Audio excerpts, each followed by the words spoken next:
Huzzah! Okay, I'm not even gonna waste your time. I'm just gonna get straight to the point. So, with that being said, what's going on with Destiny? Destiny has come to a stop in terms of DLC concluding with the Rise of Iron, and considering that Destiny 2 isn't expected to be released until September, events are being released to keep remaining Destiny fans entertained while butt fucking their wallets. That's why, per se, the Festival of the Lost was actually commonly referred to by some YouTubers as the Festival of the Cost. And before the Dawning event even released, everybody was shitting their pants, wondering if it was going to be another Festival of the Lost. Anyway, I'm getting off topic. I believe currently there are three types of Destiny players. The first Destiny player is the late bloomer, which just means you joined Destiny somewhere around Rise of Iron and is currently catching up in terms of light and experience. The second type of Destiny player would be the runner up. If you're a runner up, then this can mean multiple things. You either left Destiny for a while and has returned shortly, or you've been away due to circumstances. Now, if you're not one of those two, then you're probably like me, a veteran who has reached 400 light on all three characters, collected most exotics, and don't have much to do outside of the events and completing their wish list, which brings me to my next topic. Where's the dubious volley? Now, if you don't know what the dubious volley is, it's an exotic rocket launcher and the last exotic left. It was supposed to come with the Taken King like the Nova Morrison and the Abaddon, but Bungie decided to hold off on some exotics for reasons that are unclear.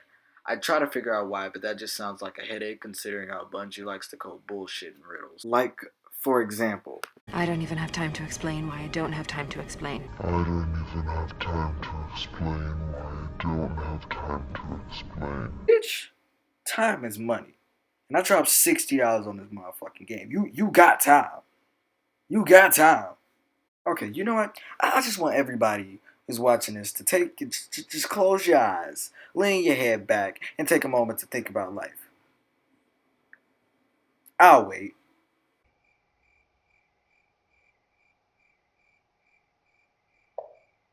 Alright, now open your eyes, because wait, there's more. Evil so dark it despises other evil.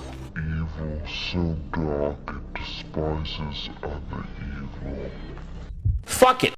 Okay, for the sake of not getting off topic, I'm going to end my constant bitching and moaning, with this last statement. Never should someone ask a question and then feel like they've gotten dumber when they hear the answer. Okay, let's get back on topic. What happened to the dubious volley?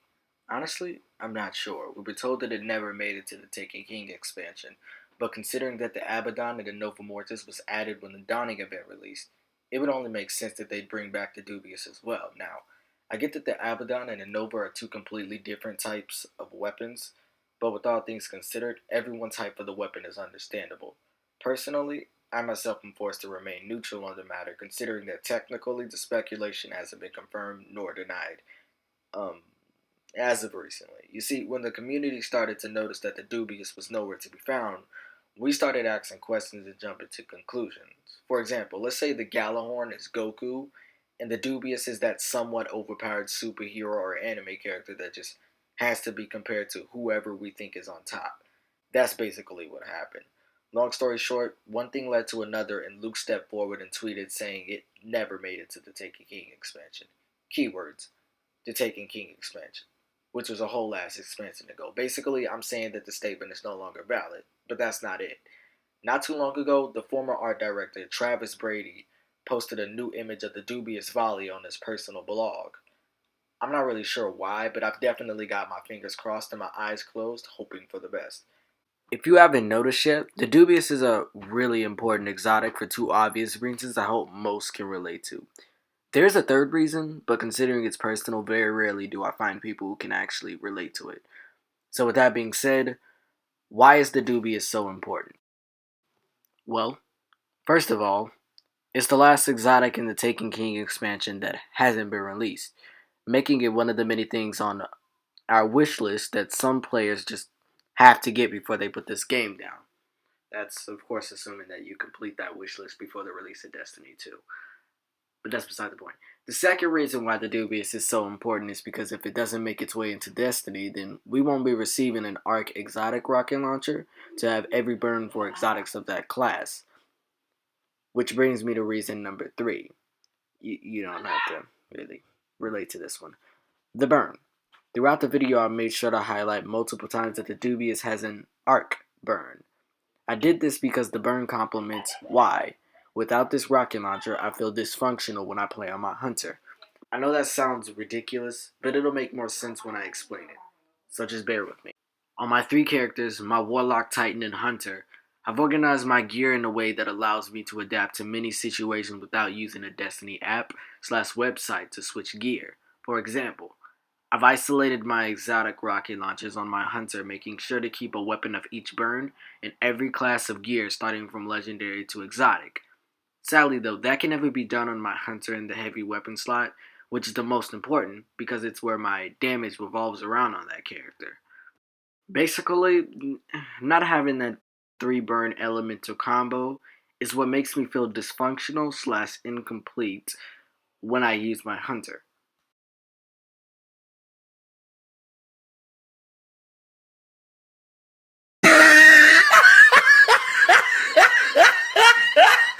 What the fuck was I doing? Okay. Previously in the video, I mentioned something about a 3 burn combo. 3 burn elemental combo. Before getting into the next subject, which is elemental primaries, I want to define what that is. Once upon a time, back in year 1, while elemental primaries were a thing, I had 3 weapon builds that each revolved around its own unique burn on every character following the release of the Vaulted Glass hard mode. Thus was born the OG 3 elemental burn build combo, and it was good, but sadly, it didn't last. 3 elemental burn build combo. A build utilizing all 3 burns while being able to efficiently get rid of adds and maximize damage on ultras. Warning, it is no longer an OG, making it but a former shell of what it used to be. With the release of the Taken King at the beginning of year 2, elemental primaries were removed from the game. It was around that time when Luke Smith, the director and lead designer of Vaulted Glass, made a huge point that, although I agree with, I still feel like could have been solved in much better ways. I'm not going to spend any more time on the subject of elemental primaries because I know there is a slim to none chance that it will return.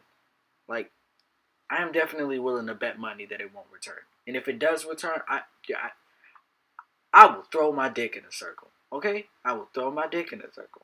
So with that being said, I have one last thing to say. Although I would love to see elemental primaries return to Destiny fine, I can live life perfectly fine, knowing that they probably won't return. And I hope and pray that the concept does make its way into Destiny 2, either upon or shortly after its release. Like, for example, maybe Bungie could finally make patrol missions a little more relevant towards the game. Yeah? Maybe make a patrol quest that upon completion grants a consumable that changes the burn of a primary for the week. That way, not only do we have a reason to do some patrol missions, but we also have a reason to come back for more. And, yeah. I guess that's it. If you enjoyed the video, please don't hesitate to drop a like, as it does help a real nigga out. And if you would like to keep up with my content, subscribe, and click the cute bell that pops up when you do so. Now, if you completely hated the video or just wasn't very interested in the topic at hand, I still want your feedback. Drop a comment below telling me how you feel, where I went wrong, what I could do to improve, if I was doing too much, if I wasn't doing enough. Just, let me know. Let me know. And with that, I'll be taking my leave.